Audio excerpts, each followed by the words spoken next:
How did you get to college? Because you eventually went to college at Western Texas Junior College. Is that right? Yes. So how did you go from your mother's struggling with alcohol, your family's struggling financially, and how did you go from there to the college? Wow, it was my mentor Ollie Jackson who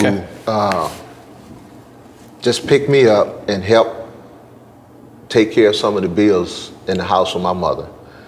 He would pick me up Friday. We'd play ball all day Friday because he was a baller.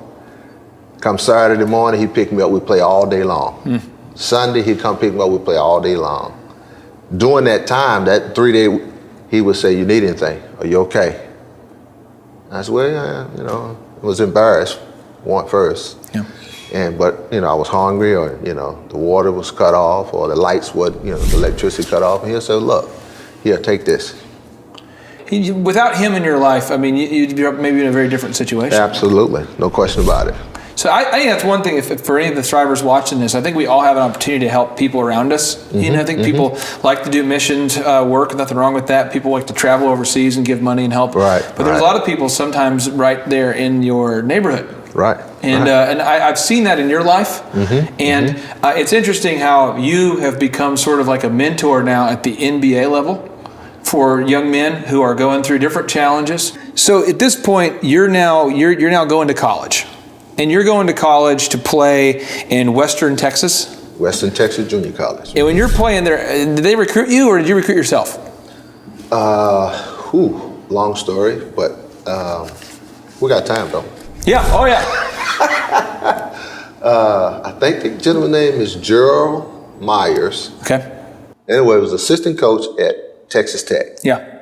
I was a junior, and he came in and saw me play at a tournament in Norfolk, Virginia, and told Nolan Richardson, who was the junior college coach at Western Texas Junior College, "Nolan, this kid, heck of a player, blah, blah, blah. He don't have the grades right now, but if we can place him there in junior college," because they were thinking, if I predict 1 year there, I can go to Tech, which was only like 90 miles from the junior college. And so Nolan brings me to El Paso, Texas, where he was living. Visited him for about a week and a half. Went there, visited him, went to the junior college, which was like a 6-hour drive, drove there, checked it out, came back. And he just, he was that father figure from the beginning.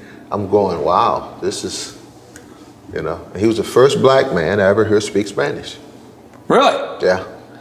Was he confused? Did he think that you spoke only Spanish? Was it sort of a deal? What was going on there? I don't know, but just, he's married to a Spanish lady. Oh, I didn't know that. And El Paso's 95% Hispanic. And I'm sitting around, I'm watching and listening, watching them talk, and all the Spanish right here, I'm going, are they talking about me? But beautiful people. And from that point on, I went back home, and I said, I'm going west. So you played for him. Now this guy, just to give a little context to the thrivers who are watching this, Nolan Richardson was known as being one of the most intense coaches in terms of just passionate. He brought. What was it like playing for this guy? What was your first experience like playing basketball for this guy? Well, the biggest thing was teaching you how to work. Okay. He pushed you to the limit. And there was, as you said, it was an intense moment all the time. Yeah. On the court, off the court. He never let you see him at a weak moment. Yeah. So he was good for me because I needed structure.